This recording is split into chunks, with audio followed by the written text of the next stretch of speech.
नमस्कार, मी रुपाली. रूपम रेसिपीमध्ये तुमचं मनापासून खूप खूप स्वागत करते. तर आज अगदी वेगळ्या पद्धतीने मी तुम्हाला लोणचं बनवायला शिकवणार आहे. काही दिवसापूर्वी मी काही कामानिमित्त छत्रपती संभाजीनगरला गेले होते. तिथे एका हॉटेलमध्ये आम्ही जेवणासाठी थांबलो होतो आणि त्या हॉटेलमध्ये हे मी अशा प्रकारचं लोणचं खाल्लं. तिथल्या स्टाफला विचारलं असता ते म्हटले की आमच्याकडे हे विक्रीसाठी पण आहे आणि आमचे जे शेफ आहेत ते हे लोणचं बनवतात. तर असं वेगळं काही पाहिलं की मला उत्सुकता असते की ते बनवून पाहण्याची. चला, आज ते लोणचं मी बनवतच होते, तर चला म्हटलं तुमच्याबरोबर हा व्हिडिओ शेअर करावा. चला मग पाहूयात अगदी वेगळ्या पद्धतीचं लोणचं कसं बनवतात. तर आपण ही 5 किलो कैरी घेतलेली आहे. अशा पद्धतीने तुम्हाला दिसत असेल मी कैरी घेतलेली आहे. छान मोठ्या मोठ्या आकाराच्या कैऱ्या घेतलेल्या आहेत. आणि लोणच्यासाठी कैरी नेहमी अगदी कडक निवडावी. पिकलेली निवडू नये, पिवळी झालेली निवडू नये, मऊ झालेली निवडू नये. लोणचे घालण्यासाठी हा सीझन आहे तो अगदी परफेक्ट आहे. या सीझनमध्ये कैऱ्या छान मिळतात, अगदी परिपक्व झालेल्या म्हणजे पूर्णपणे भाटा तयार झालेल्या मिळतात. आणि कैरीला थोडासा पाड लागलेला पण असतो, म्हणजे अगदी परिपक्व अशी ही आपली कैरी असते. आणि हाच सीझन आहे तो लोणचे घालण्यासाठी अगदी परफेक्ट असतो. तर 5 किलो कैरी आपण स्वच्छ धुवून घेतलेली आहे. धुवून त्याच्या अशा पद्धतीने फोडी करून घेतलेल्या आहेत. आणि ही कैरी आपण हळद आणि मीठ लावून रात्रभर अशी कापडामध्ये बांधून ठेवलेली आहे. त्याचं पाणी थोडंसं काढून घेतलेलं आहे आणि 2 ते 3 तास उन्हामध्ये थोडीशी सुकवून घेतलेली आहे. अशा पद्धतीने सुकवून घेतल्यामुळे कैरीच्या फोडी आहेत त्या छान आवळतात. लोणचं आपलं जास्त दिवस टिकतं आणि लोणचं आंबट पण होत नाही. अगदी कैरी फोडण्यापासून त्याला हळद मीठ लावण्यापासूनचा व्हिडिओ आपल्या चॅनलवर अपलोड आहे.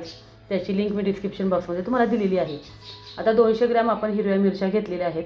हिरव्या मिरच्या पण आपण धुवून स्वच्छ उन्हामध्ये थोड्याशा सुकवून घेतलेल्या आहेत. आणि थोडीशी कमी तिखटवाली मी मिरची घेतलेली आहे. तुम्ही तिखटवाली घेतली तरी चालेल. 200 ग्रॅम आपण लसूण सोलून घेतलेला आहे.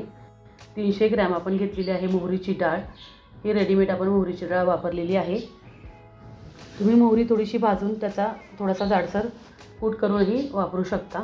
3 चमचे आपण हिंग घेतलेला आहे. 17 ते 18 ग्रॅम आपण मिरी घेतलेली आहे. 25 ग्रॅम आपण मेथी दाणे घेतलेले आहेत. 7-8 ग्रॅम आपण घेतलेले आहेत लवंगा. 30 ग्रॅम आपण घेतलेली आहे बडीशेप. बडीशेप मी गावरानच घेतलेली आहे. अर्धा किलो आपण मीठ घेतलेलं आहे. आपण हळद मीठ लावून करी ठेवलेली आहे, त्याच्यामध्ये पण मीठ आणि हळदीचं प्रमाण आहे, त्याचा अंदाज घेऊनच मीठ घालायचं आहे. आणि सगळ्यात महत्त्वाचं म्हणजे आज आपण जे विशेष लोणचं बनवणार आहे त्याच्यामध्ये हे कारळे घालून बनवणार आहे. हे कारळे घातलेलं लोणचं मला खूप आवडलेलं होतं, म्हणूनच मी हा व्हिडिओ तुमच्याबरोबर शेअर करते. जे कारळे आहेत त्याची आपण चटणी पण करतो, जशी जवसाची चटणी करतो तशी कारळ्याची पण चटणी करतो.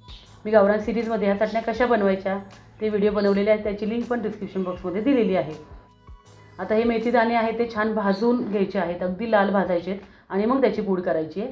बडीशेप अगदी हलकीशी भाजायची म्हणजे गरम करायची फक्त आणि मग त्याची पूड करायची आहे. लवंग मिरी पण थोडीशी गरम करून मग त्याची पूड करायची आहे. आपण मिरच्या आहेत त्या थोड्याशा मिरच्याचे आपण 2-2 तुकडे करून घेतलेले आहेत. आता त्या कैरीमध्ये घालूयात, लसूण घालूयात, मीठ घालूयात. खडे मीठच मी वापरलेलं आहे. थोडंसं हलकंसं मिक्सरमध्ये फिरवलं आहे की जेणेकरून मीठ आहे आपलं ते लवकर विरघळलं जाईल. हिंग घालूयात. 2 ते 3 चमचे हळद घालूयात. आणि आता ह्याच्यामध्ये आपण मेथी दाणे, बडीशेप, लवंग, मिरी अगदी बारीक पूड करून घेतलेली आहे. आणि हे कारळे आपण अगदी मिक्सरमधून जाडसर वाटून घेतलेले आहेत. मोहरीची डाळ घेतलेली आहे ती पण घालूयात. व्यवस्थित मिक्स करून घेऊयात कैरीच्या फोडींमध्ये. कारळे आपण घेतलेले आहेत ना ते जास्त बारीक करायचे नाहीत, जाडसर वाटायचे आहेत. आणि आपण हे 1 लिटर तेल घेतलेलं आहे सुरुवातीला, ते अगदी कडकडीत गरम करून अगदी थंड केलेलं आहे. लक्षात ठेवायचं आहे की तेल आहे ते अगदी थंड झालेलं पाहिजे, कोमटही नाही, अगदी थंड झालेलं पाहिजे. अशा वेळेसच ह्या लोणच्याच्या फोडींमध्ये आपल्याला घालायचं आहे. तर सुरुवातीला मी 1 लिटर तेल वापरलेलं आहे. 1 लिटर तेल व्यवस्थित फोडींमध्ये घालून छान मिक्स करून घ्यायचं आहे.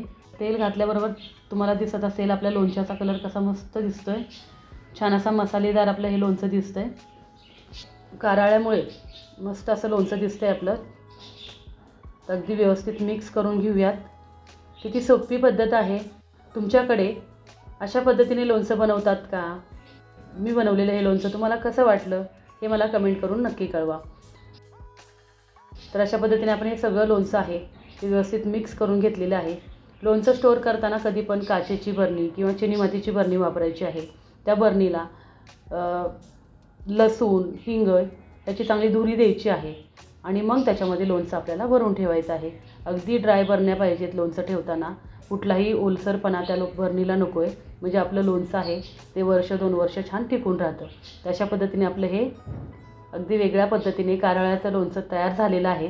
माझा व्हिडिओ तुम्हाला कसा वाटला मला कमेंट करून नक्की कळवा. व्हिडिओ आवडल्यास लाईक करा, शेअर करा आणि नवीन असाल तर सबस्क्राईब करून शेजारील बेल आयकॉन दाबायला विसरू नका. चला मग भेटूया अशा छान छान रेसिपी घेऊन पुढील भागामध्ये.